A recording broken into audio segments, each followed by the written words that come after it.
shocking, but also not so shocking, because obviously they had to make a decision. How do you think they would have made this decision, especially considering how long they delayed the process?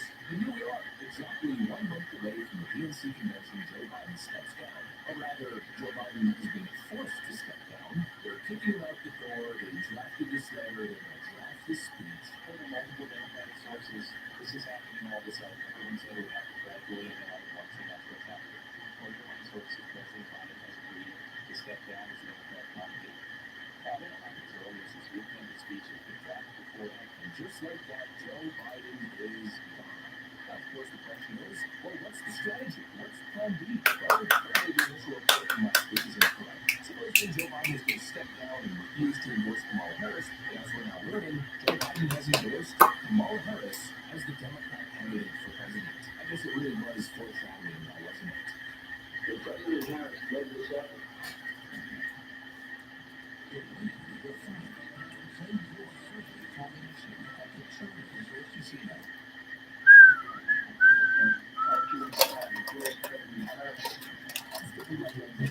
I don't think this was planned. I think rather what's happening is they see writing on the wall the last couple of days, and then the polls keep dropping, and speed keep dropping, and Joe Biden is dropping seriously in the polls. I'm showing some of the averages and results on screen right now. It just keeps getting worse for old creepy Joe. I mean, the simple fact of the matter is I think Democrats have to accept that if top on state races are looking like this, well, then we really have no other choice. We need a last-ditch, desperate, Hail Mary play. What's probably happening is that they're getting internal numbers right now that are totally devastating. I mean, Trump mentioned this as well last night. 70,000 in New Jersey, we had a in New Jersey by 4 points. We're leading Michigan by 6 points.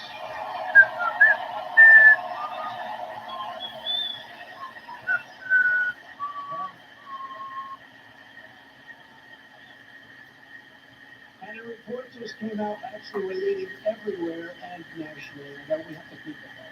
Supposedly, according to internal polling from the Trump campaign, Trump is possibly leading in New Jersey of all places. What do you think that means for Michigan and Wisconsin and Pennsylvania, basically across the board? The numbers continue to get even more devastating for the Democrat Party. They're on the verge of losing historically Democrat states. Obviously, they're left with no option. And they've been lobbying Joe, and Joe's been saying, listen, Jack, look at the polls, I'm up 5 points. Well, I guess he finally got the memo. Maybe they finally leveraged their Epstein tapes on him. And proof just like that, Joe Biden's gone at the last second. I think it's last-minute desperation. I don't see how this benefits them, and I don't see how endorsing Kamala Harris fixes any of their problems. The fact of the matter is, Donald Trump has been leading against every single Democrat candidate that they put against him, hypothetically in all the polling data. Really, over the last 3.5 years of polling, the one Democrat that performed the best against Donald Trump consistently, well, it's always been Joe Biden. You know what this really feels like? It feels like the jig is finally up. Years and years of telling us that Joe Biden's the best person for the job, he's our president,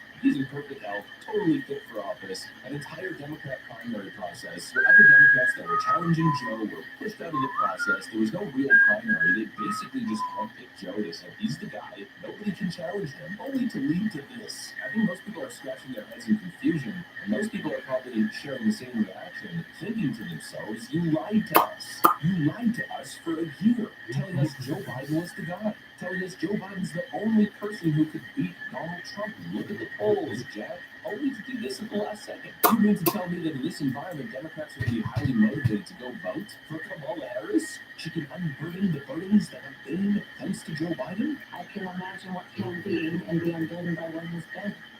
Yeah? You know? No, I have no idea what you're saying. What can be unburdened by what has been. What can be unburdened by what has been. What can be unburdened by what has been. What we can see, what we believe can be unburdened by what can be unburdened by what has been. What can be unburdened by what has been. What can be unburdened by what has been. It's officially Jover, folks. It is Jover. Honestly, I'm going right back to the same point. And my apologies if I sound like a broken record. There's no way that this was planned or orchestrated. It feels totally random. It feels like they have no plan. It feels like, frankly, they're flailing. And frankly, it feels like they might just be throwing Kamala Harris under a bus here. They know she's not the future of the party, even though they say it. They say it because they have to say it.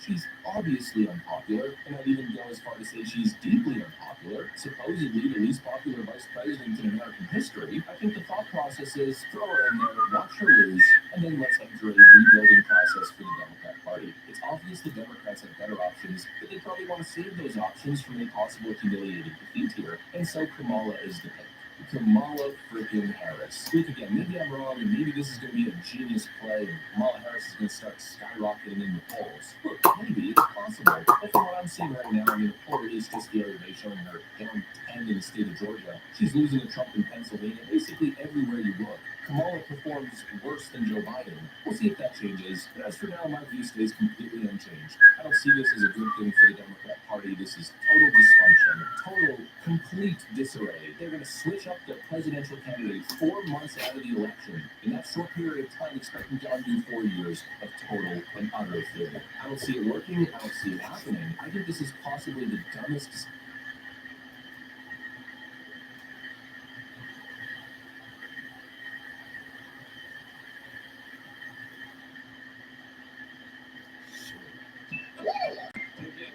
Yeah, just about today. Yeah, good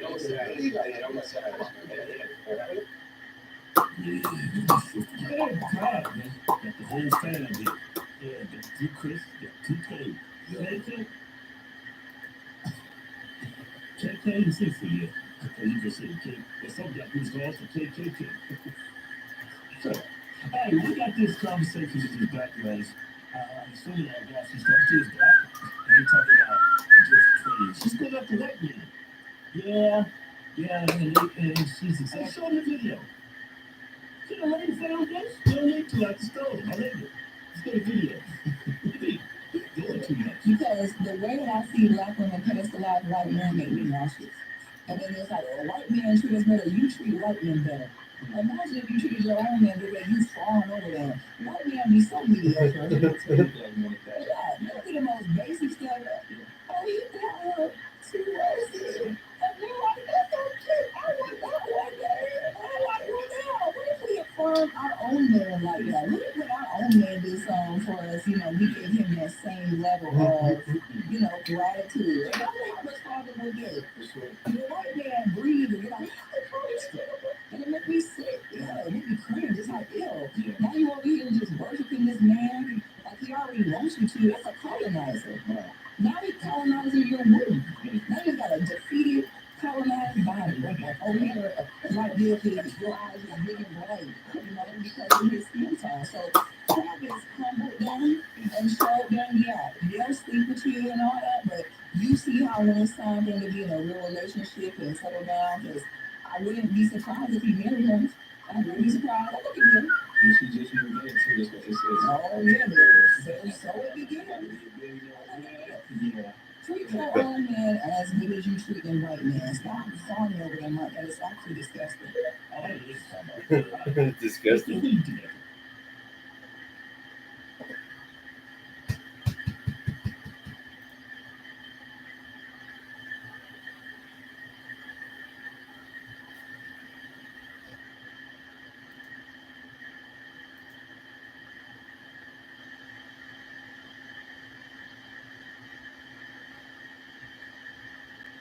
Have you ever encountered someone who staunchly defends a politician, leader, or public figure, regardless of the controversial statements they make? I'm sure we've all seen those devotees who passionately praise their chosen idol despite obvious flaws in logic and judgment. Let me ask you this. Have you ever been baffled by why an otherwise intelligent friend blindly follows a pundit who routinely argues against common interest? Or why someone excuses a wealthy businessman's callous policies by pointing to their financial success as proof of profound wisdom?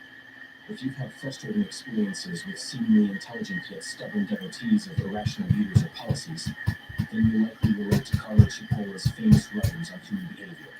Cipolla was an economic historian and professor who formally studied and classified various types of foolish thinking, teaching at the University of California, Berkeley. In the 1970s, Cipolla became fascinated by patterns of stupidity and unintelligent decision-making across societies throughout history. While we often think of stupidity as simply a lack of knowledge or intelligence, Cipolla argued it has fundamental laws and particular root causes independent of other traits. His satirical yet insightful treatise proposes that human stupidity follows distinct mathematical patterns governing choices that go against common sense and self-interest. As the basis for his theory, Cipolla categorized people into 4 behavioral groups. Architects. Fear for mountain athletes. One cats.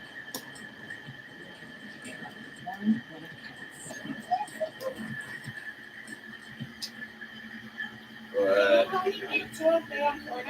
No, I don't want to.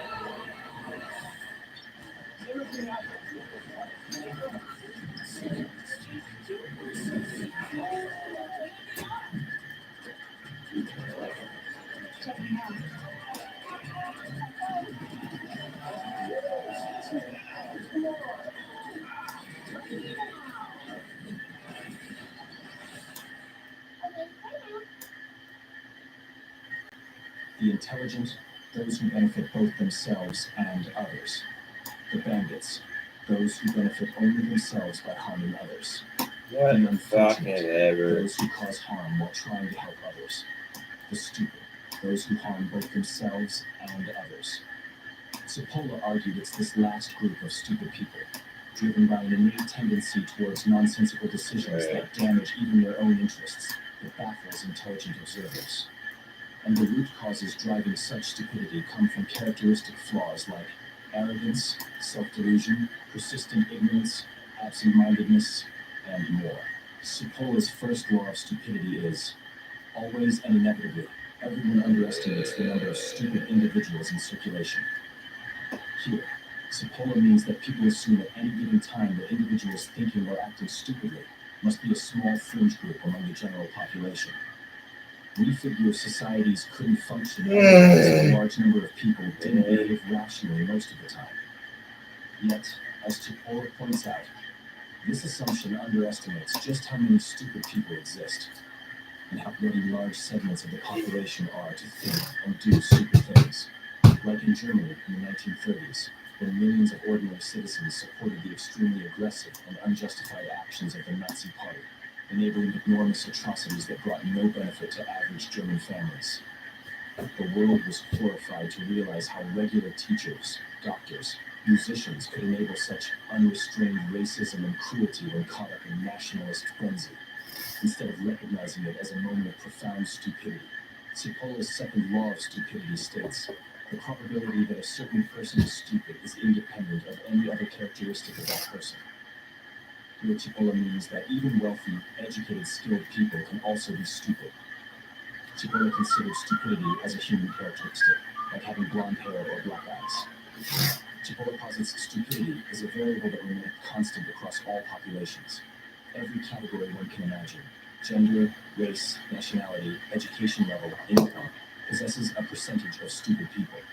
There are stupid college professors. There are stupid people at Davos and at the UN General Assembly. There are stupid people in every nation on Earth. Look at all the educated fans who become blind devotees of music or movie stars, for example, suspending good judgment no matter what their beloved celebrity says or does. The star's talent and fame somehow paralyze the part of fans' brains that should foster critical thinking. Similarly, many people automatically assume business leaders must make good choices just because they became wealthy.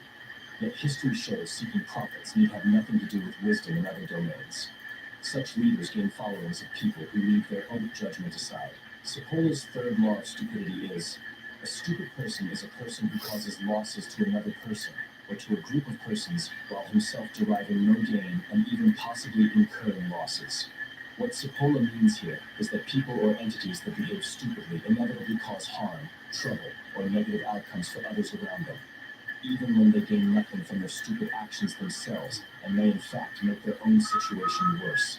For example, destructive authoritarian governments through history that pursued brutal, corrupt policies at the expense of their own citizens. Such regimes cause tremendous financial losses and suffering for millions of people, while the ruling class hoarded power and wealth only for themselves. Most authoritarian leaders ultimately damage their own nations as well, once popular discontent and economic decline reached tipping points. Their unjustified cruelty brought harm all around. despite promising prosperity if people trusted them as saviors. Cipollo's fourth law of stupidity. Non-stupid people always underestimate the damaging power of stupid individuals. In particular, non-stupid people constantly forget that at all times and places and under any circumstances to deal and/or associate with stupid people always turns out to be a costly mistake.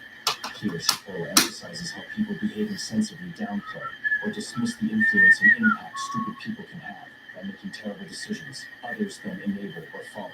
We expect societies to course correct against irrational beliefs gaining ground, but as countless historical cases show, it takes very few people in power doing or enabling stupid things for far-reaching harm to be unleashed, costing lives, destroying wealth, and collapsing systems. And non-stupid people perpetuate the problems by giving stupidity the benefit of doubt, rather than confronting the risks it poses when left unchecked. Dictators have triggered widespread wars and violence by whipping up the stupid tendencies in human nature that rational people thought would be restrained by others. Cipollo's fifth law of stupidity is: a stupid person is more dangerous than a pillager. In this law, Cipollo argues that individuals behaving stupidly pose far greater risks than those he categorized as bandits, meaning people acting out of self-interest at the expense of others. While bandits seek to maximize their own benefits regardless of harm, they generally don't seek to inflict damage for its own sake, if there is no personal gain. On the other hand, stupid individuals can generate utterly pointless harm and destruction through their foolish choices and beliefs, even without benefit to themselves, and without regard for collateral damage. Destructive social movements often arise and gain ground because enough stupid people buy into irrational ideologies that scapegoat or dehumanize vulnerable groups. Within such movements, say a government or violent mob, bandits certainly exploit others' stupidity for personal gain when given the chance.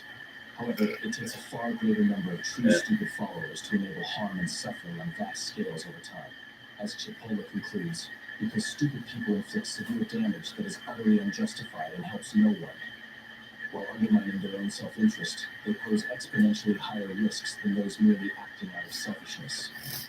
Even bandits depend on moderating their greed to avoid total ruin. But stupidity has no such self-regulation. This makes unchecked stupidity the most dangerous societal threat. In short, Carlo Cipollo aimed to explain why acts of stupidity that harm others keep happening throughout history. His 5 laws remind us that stupid thinking is more common than smart people like to admit. When waves of foolish beliefs grip societies, damage often spreads before rational folks realize what's happening. We see this again and again when crowds blindly follow leaders lacking wisdom or compassion. Nazi Germany stands out as one such horrific case among many. Yet Cipollo argues that since people who think sensibly will always outnumber those acting stupidly, we can limit the damage if we remain vigilant. Staying alert to humanity's tendency towards foolish acts before they spiral is key. When enough sensible people speak reason early on, stupid beliefs gain less traction with the wider public over time. So, while Cipollo's laws are gloomy about levels of stupidity lurking among all populations, he says rational people have strength in numbers to reduce its harmful influence on society. We must simply never underestimate or dismiss its abundance and appeal. In this way, accepting the persistence of stupid thinking makes containing it more possible. And that is the optimistic lesson in Cipollo's warning. Like and subscribe to our channel for more thought-provoking. Say goodbye to old, costly cable TV once and for all. This revolutionary invention gives you access to your favorite channels and movies completely.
Welcome back, everybody. I'm glad you guys are joining me today. And it looks like the news was true. The report that I talked about on Thursday, right before the R&D convention, the last day of that convention, where Joe Biden, there was a report that Joe Biden was going to drop out on Sunday. And that has come to fruition. Joe Biden is out.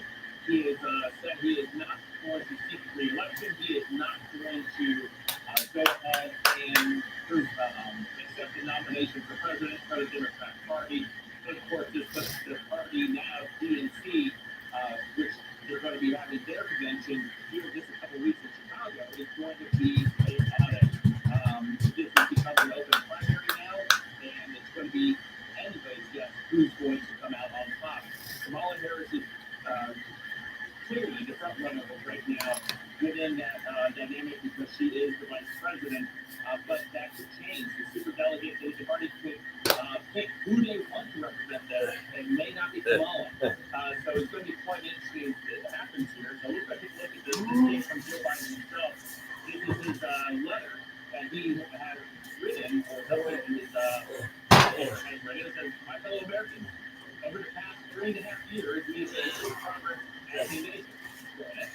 Today, America has the strongest economy in the world. We've made historic investments in rebuilding our nation and lowering prescription drug costs for seniors and expanding affordable health care for a record number of Americans who provide free immediate care for millions of veterans exposed to toxic substance. Passed the first gun safety act for 30 years, appointed the first African woman to the Supreme Court, and passed most significant climate change legislation in the history of the world. America has never been in a better position than we are today. I know none of this could have been done without you, the American people. Together, we overcame a once-in-a-century pandemic and worst economic crisis and depression. We protected and preserved our democracy, and we revitalized and strengthened our alliances around the world. It has been the greatest honor of my life to serve as your president. And while it may while it has been my intention to seek re-election, I believe it is best interest of my party and the country for me to stand down and focus solely on fulfilling my duties as president for the remainder of my term. I will speak to the nation later this week in more detail about my decision. For now, let me express my deepest gratitude to all those who have worked so hard to see me re-elected. I want to thank Vice President Kamala Harris for being an extraordinary partner in all of this work. And let me express my heartfelt appreciation to the American people for the faith and trust you have placed in me. I believe today what I've always had. There's nothing America can do, and when we do it together, we just have to remember we are the United States of America, Joe Biden, anyway. So, of course, this obviously brings right into question. If he was so popular, 81 million votes popular, by the way, why is he quitting? Why is he subverting democracy? Right? He went through a primary process. The Democratic Party went through a primary process. The media lied that he was healthy, he was vibrant, he had so much energy. They lied to Democrat voters, right? Democrat voters didn't get a chance to vote for anybody else besides Joe Biden. And everybody went along with the lie. And obviously, what was right on that first debate with President Trump. But and then he had that Super Bowl press conference, which didn't help him any. And then everything that happened with Trump, we see now that Trump is going on to possibly win a landslide. And Kamala Harris doesn't fare any better. None of the Democrat Party right now fares any better against Trump. There is no excitement in the Democrat Party to want to advance their agenda any further right now. And that's a good thing for America at the moment. So as many people have speculated, there are lots of names that are being tossed around. Hillary Clinton and has continued to be tossed around, even though just within the last 2 minutes, she has endorsed Kamala Harris for president, but that does not change anything because the superdelegates of the convention will choose its nominee. There you go. For democracy, Democrats, that kind of stuff, you don't get to pick your own nominee. The establishment will do it for you. Isn't that lovely? Anyway, let me know what you guys think in the comments down below. Who do you think is going to be the nominee for the Democratic Party? Do you think it's Kamala Harris? Get these big lights. Is it Kamala Harris? Pete Buttigieg? Who do you think it's going to be? Let me know in the comments down below. Of course, you guys follow me on my social media. All links in the description down below. Don't forget And until next time, I'll see you guys later. Have a great day.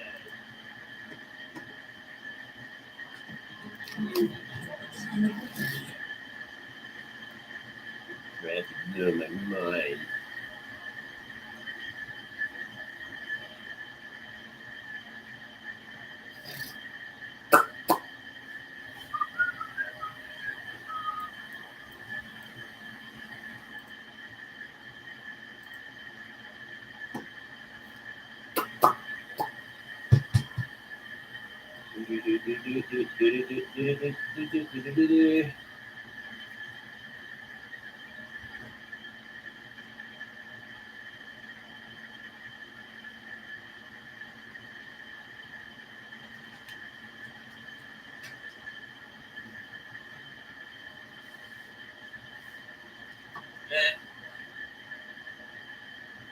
California being hit by massive layoffs. It has the highest unemployment rate in the United States.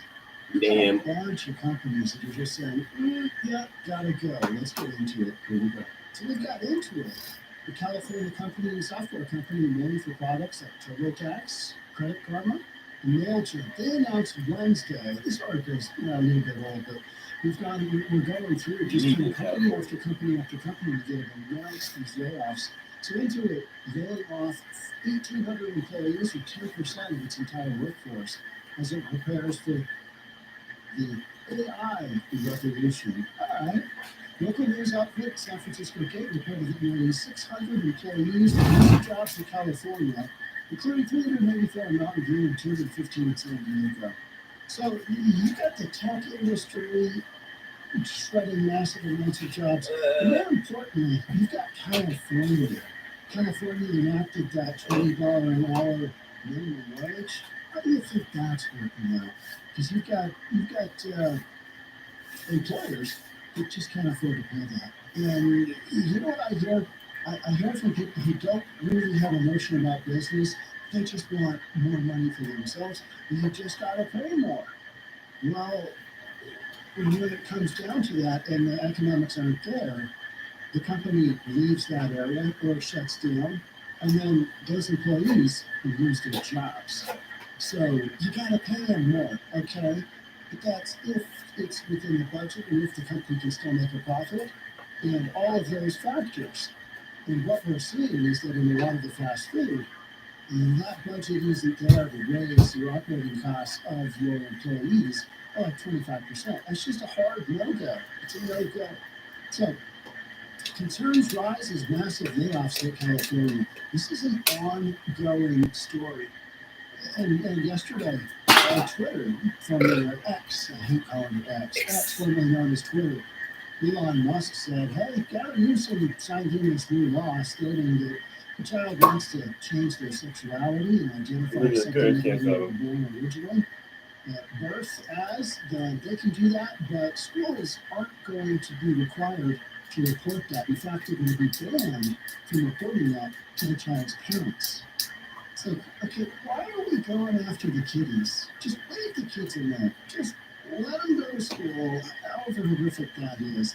But when it comes down to all this other stuff we were jumping in, trying to create these situations where state-run schools have more parenting rights than parents, yeah, so Elon Musk went on to say, you know what? No go. But he was just looking for an excuse. Let's move Twitter out of here.